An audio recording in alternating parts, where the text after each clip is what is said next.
નમસ્તે વિદ્યાર્થી મિત્રો, વિષય નામાના મૂળ તત્વ, ધોરણ 12, ભાગ 2, પ્રકરણ 3, કંપનીના વાર્ષિક હિસાબો. આપણે આગળના વિડીયોમાં કંપનીના વાર્ષિક હિસાબોની થોડીક થિયરીનો અભ્યાસ કર્યો હતો. આજે પણ એના પત્રકોની થિયરીનો જ અભ્યાસ કરવાનો છે અને પછી પત્રકોના નમૂના જે તમારે દાખલામાં શીખવાના છે એ વસ્તુ તમને સમજાવું છું. આજે આપણે મિલકતોની પહેલાં વાત કરી તો મિલકતોમાં બે ભાગ પડ્યા છે, બિનચાલુ મિલકતો અને ચાલુ મિલકતો. બિનચાલુ મિલકતોમાં કેટલી મિલકતો આવે જો, જેમાં પહેલું છે સ્થિર મિલકત. સ્થિર મિલકતમાં પાછા ભાગ પાડ્યા દ્રશ્ય અને અદ્રશ્ય. જો તો કે દ્રશ્ય મિલકતો એટલે શું? ટૂંકમાં જેને જોઈ શકાય, સ્પર્શ કરી શકાય, જમીન, મકાન, પ્લાન્ટ યંત્ર, ફર્નિચર, વાહન, ઓફિસ સાધનો, અન્ય આ બધી મિલકતો છે. ભાડાપટ્ટાની મિલકતો છે. ભાડાપટ્ટાની મિલકતો એટલે શું? કોઈ મિલકતો આપણે લાંબા સમય માટે ભાડે લઈ લીધી હોય એને ભાડાપટ્ટાની મિલકતો કહેવાય. પછી આ સિવાયની અદ્રશ્ય મિલકતો છે, જેમાં પાઘડી, પેટન્ટ, ટ્રેડમાર્ક, બોન્ડ, કોમ્પ્યુટરના સોફ્ટવેર, પ્રકાશનોના હક, ખાણનો હક, કોપીરાઇટ અને પેટન્ટ, ટેકનિકલ જાણકારી બનાવવાની રીત, કોઈપણ લાઇસન્સ કે ફ્રેન્ચાઇઝી, અન્ય બાબતો, એ બધી અદ્રશ્ય મિલકત તરીકે ગણવામાં આવે છે. અર્ધ તૈયાર મૂડી મિલકતો, વિકસિત અદ્રશ્ય મિલકતો, બિનચાલુ રોકાણો. બિનચાલુ રોકાણોમાં મિલકતોમાં રોકાણ, ઇક્વિટી અને જામીનગીરીમાં રોકાણ, પ્રેફરન્સ શેરમાં રોકાણ, સરકારી અને ટ્રસ્ટ જામીનગીરીમાં રોકાણ, ડિબેન્ચર અને બોન્ડમાં રોકાણ, મ્યુચ્યુઅલ ફંડમાં રોકાણ, ભાગીદારી પેઢીમાં રોકાણ, અન્ય બિનચાલુ રોકાણોનો એમાં શું કરવામાં આવે છે? સમાવેશ કરવામાં આવે છે. પછી છે મુલતવી કરવેરા અને મિલકતો, જેમાં લાંબા ગાળાની લોન અને ધિરાણ આવે. નીચે મુજબની વર્ગીકૃત કરવામાં આવતી બાબતો છે, જેમાં મૂડી ધિરાણ, સંબંધિત પક્ષના લોન અને ધિરાણ, અન્ય લોન અને ધિરાણનો પણ એમાં શું કરી શકાય છે? સમાવેશ કરી શકાય છે. ઉપરના લોન અને ધિરાણને નીચે મુજબના પેટા વિભાગોમાં પણ શું કરી શકાય? વર્ગીકૃત કરી શકાય. તારણવાળી લોન, તારણ વગરની લોન, શંકાસ્પદ લોન, તો આ બધી બાબતોનો એમાં સમાવેશ કરવામાં આવે છે. અન્ય બિનચાલુ મિલકતો, જેમાં લાંબા ગાળાના વેપારી લેણાં, અન્ય વેપારી લેણાં, ચાલુ મિલકતોમાં ચાલુ રોકાણો, જેમાં ઇક્વિટી સાધનોમાં રોકાણ, પ્રેફરન્સ શેરમાં રોકાણ, સરકારી અને ટ્રસ્ટ જામીનગીરીમાં રોકાણ, ડિબેન્ચર અને બોન્ડમાં રોકાણ. આ બધાનો સમયગાળો 12 માસ કે તેથી ઓછો હોય છે. મ્યુચ્યુઅલ ફંડમાં રોકાણ, ભાગીદારી પેઢીમાં રોકાણ, અન્ય રોકાણ, દાખલા તરીકે ટૂંકા ગાળાના રોકાણો. પછી માલ સામગ્રી છે, એમાં કાચો માલ, તૈયાર માલ, અર્ધ તૈયાર માલ, વેચાણ માટેનો માલ, છૂટા ભાગો, અન્ય દાખલા તરીકે માર્ગસ્થ માલ. માર્ગસ્થ માલ એટલે શું? તમે અહીંથી વેપારીને માલ મોકલી દીધો પણ વેપારીને હજી માલ મળ્યો નથી, માલ રસ્તામાં છે, અને માર્ગસ્થ માલ કહેવામાં આવે છે. પછી છે વેપારી લેણાં, નીચે મુજબના વર્ગીકૃત કરવામાં આવે છે, જેમાં દેવાદાર, લેણી હુંડીનો સમાવેશ થાય છે. પછી છે રોકડ અને રોકડ સમકક્ષ. રોકડથી તો તમે પરિચિત છો, પણ રોકડ સમકક્ષ એટલે જેનું ઝડપથી રોકડમાં રૂપાંતર થઈ જાય. દાખલા તરીકે બેંકમાં સિલક, તમે બેંકમાંથી પૈસા ઉપાડો એટલે એ તમારા ઝડપથી રોકડમાં રૂપાંતર થઈ ગયા. હાથ પર ચેક અને ડ્રાફ્ટ, તમારી પાસે કોઈ પણ ચેક કે ડ્રાફ્ટ છે એ તમે બેંકમાં નાખશો એટલે એ તમારે ઝડપથી રોકડમાં રૂપાંતર થઈ જશે. રોકડ હાથ ઉપર, તો રોકડનું જે એક સ્વરૂપ છે. આ સિવાય અન્ય ટૂંકા ગાળાની લોન અને ધિરાણ, 12 માસથી ઓછા સમય માટે આપેલી લોન કે ધિરાણનો સમાવેશ પણ ટૂંકા ગાળાની લોન અને ધિરાણમાં કરવામાં આવે છે.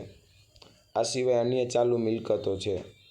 આ સિવાય અન્ય ચાલુ મિલકતોમાં અગાઉથી ચૂકવેલા ખર્ચા, મળવાની બાકી આવક, અગાઉથી ચૂકવેલ કરવેરા, તેમજ 12 માસ દરમિયાન માંડી વાળવાના પ્રસારિત મહેસૂલી ખર્ચ અને અવાસ્તવિક મિલકતોનો સમાવેશ એમાં કરવામાં આવે છે. પછી છે સંશયિત દેવું જવાબદારી, જેની જોગવાઈ કરી નથી પણ સમજાવવા માટે છે. સંશયિત દેવું કે જવાબદારી એટલે શું? જે અત્યારે નહીં પણ ભવિષ્યમાં કંપનીએ ચૂકવવી પડે એ સંશયિત દેવું કે જવાબદારી તરીકે ગણવામાં આવે છે. જેમાં પહેલું, કંપનીએ તેની સામેના દાવાની નહીં સ્વીકારેલી જવાબદારી. કંપની સામે કોઈ દાવો કર્યો હોય ને કંપની અત્યારે સ્વીકાર્યો ન હોય પણ અત્યારેની તો ભવિષ્યમાં એ જવાબદારી તો એને શું કરવી પડે? ચૂકવવી તો પડશે જ. બીજું, કંપનીએ આપેલી ગેરંટી, કંપનીએ કોઈ ગેરંટી આપી હોય ને એ ગેરંટીનો સમયમાં પૂર્ણ થાય તો એ પ્રમાણેની રકમ શું કરવી પડે? ચૂકવવી પડે. ત્રીજું, રોકાણ તરીકે ખરીદેલા શેર પર નહીં મગાવેલા હપ્તા. કંપનીએ અન્ય કોઈ બીજી કંપનીના શેર ખરીદ્યા હોય અને એના ઉપર અન્ય કંપનીએ હજી રકમ મગાવવાની બાકી રાખી હોય. પૂરા નહીં થયેલા કરવેરાની જવાબદારી કે કરારોની પણ જવાબદારી ગણવામાં આવે છે. નોંધ: પાકું સરવૈયું તૈયાર કરવાના પ્રશ્નમાં શેર વોરંટ સામે મળેલી રકમ, મંજૂરી બાકી હોય તેવા શેર અરજીની રકમ, મુલતવી કરની જવાબદારી, મુલતવી કર મિલકતો, અર્ધ તૈયાર મૂડી મિલકતો એ અપેક્ષિત નથી, તેથી આ બાબતો પરીક્ષામાં ક્યારેય પૂછવામાં નહીં આવે.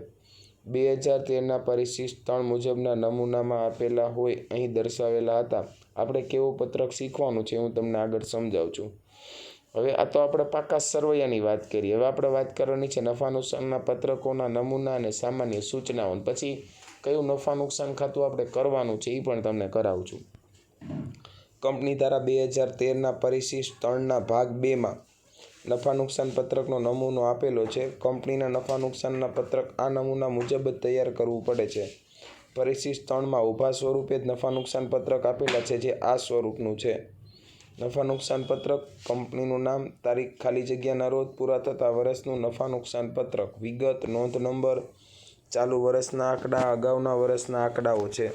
જેમાં પહેલું છે કામગીરીમાંથી ઉપજ, જેને વેચાણ કહેવાય અને એ ચોખ્ખું વેચાણ. બીજું, એના આંકડાઓ યાદ રાખશું, અન્ય ઉપજ. ત્રીજું, કુલ ઉપજ. એટલે આપણી ઉપજ મળી કે જો પેલું કામગીરીમાંથી ઉપજ, બીજું અન્ય ઉપજ અને ત્રીજું કુલ ઉપજ. પછી ખર્ચાઓ, જેમાં વેચેલ માલની પડતર આવે, વપરાયેલ માલની કે વેચેલ માલની પડતર આવે, ચોખ્ખી ખરીદી આવે, સ્ટોકમાં ફેરફાર, અર્ધ તૈયાર, તૈયાર માલ અને વેપાર માટેના સ્ટોકમાં ફેરફાર, કર્મચારીના લાભના ખર્ચા, નાણાકીય પડતર, ઘસારો અને માંડી વાળેલી રકમ, અન્ય ખર્ચા અને કુલ ખર્ચ.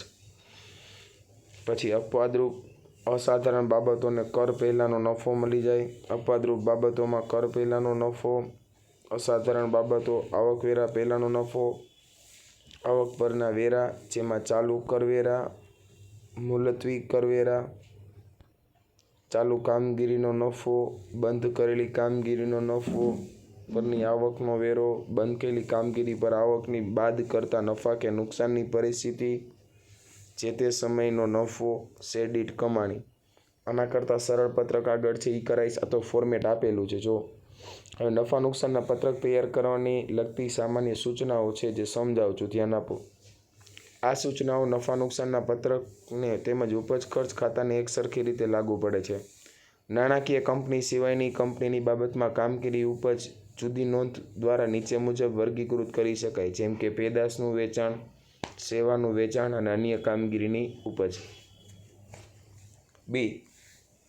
નાણાકીય કંપનીની બાબતમાં કામગીરીમાંથી ઉપજ નીચે મુજબ વર્ગીકૃત કરવામાં આવે: વ્યાજની ઉપજ અને અન્ય નાણાકીય સેવાઓની ઉપજ. નાણાકીય ખર્ચાઓ. નાણાકીય ખર્ચમાં નીચેની બાબતોનો સમાવેશ થાય છે: પહેલું, વ્યાજનો ખર્ચ, નાણાં ઉછીના લેવાનો અન્ય ખર્ચ અને વિદેશી હુંડિયામણ દરના ફેરફારમાંથી ઉદ્ભવતો નફો કે નુકસાન. અન્ય આવકો. એમાં વ્યાજની આવક, ડિવિડન્ડની આવક, રોકાણના વેચાણનો ચોખ્ખો લાભ કે નુકસાન, અન્ય બિનકામગીરી આવક, દાખલા તરીકે કાલખાત પરત વગેરે. કર્મચારી લાભના ખર્ચા. એમાં પગાર અને મજૂરી, પ્રોવિડન્ટ ફંડમાં ફાળો, કર્મચારી સ્ટોક ઓપ્શન સ્કીમનો ખર્ચ, સ્ટાફ કલ્યાણનો ખર્ચ. નાણાકીય પડતર. એમાં લોન આવે, ડિબેન્ચર આવે, જાહેર થાપણો આવે, બોન્ડ અને બેંક ઓવરડ્રાફ્ટ પર ચૂકવેલું વ્યાજ આવે તેમજ ચૂકવવાના બાકી વ્યાજ નાણાકીય પડતરના શીર્ષક હેઠળ દર્શાવવામાં આવે છે અને આ બધી બાબતોનો અહીંયા સમાવેશ કરી શકાય. ઘસારો અને માંડી વાળેલ ખર્ચા. ચાલુ વર્ષનો કાયમી મિલકત પરનો ઘસારો, માંડી વાળેલ અદ્રશ્ય મિલકતો, માંડી વાળેલ ભાડા પટ્ટે રાખેલી મિલકતો તેમજ વર્ષ દરમિયાન માંડી વાળેલ અવાસ્તવિક મિલકતો જેવી કે સંશોધન અને વિકાસ ખર્ચ, જાહેરાત ઝુંબેશ ખર્ચ, ડિબેન્ચર પર વટાવ વગેરે ખર્ચા. જાહેરાત ઝુંબેશ એટલે એક કરતાં વધારે વર્ષ માટે કરેલો ખર્ચ જાહેરાત ઝુંબેશ તરીકે ગણવામાં આવે છે. આ સિવાય અન્ય ખર્ચાઓ છે, જેમ કે ઓફિસ અને વહીવટી ખર્ચ, વેચાણ વિતરણ ખર્ચ, ઓડિટ ફી, કાલખાદ, ચાલુ વર્ષની કાલખાદ અનામતની કોઈ જોગવાઈ હોય તો તે, મિલકત વેચાણનું નુકસાન, બેંક ચાર્જિસ અને કમિશન. અન્ય ખર્ચ આ શીર્ષક હેઠળ દર્શાવવામાં આવે છે. નોંધ: નફા નુકસાન પત્રક તૈયાર કરવાના પ્રશ્નમાં અપવાદરૂપ બાબતો એમાં અસાધારણ બાબતો, મુલતવી કર, ચાલુ કામગીરી અને બંધ કામગીરીનો નફો કે નુકસાન, ચાલુ અને બંધ કામગીરીની આવક પર કર તેમજ શેર દીઠ કમાણીની અપેક્ષિત નથી, તેથી આ બાબતો પરીક્ષામાં પૂછાશે નહીં.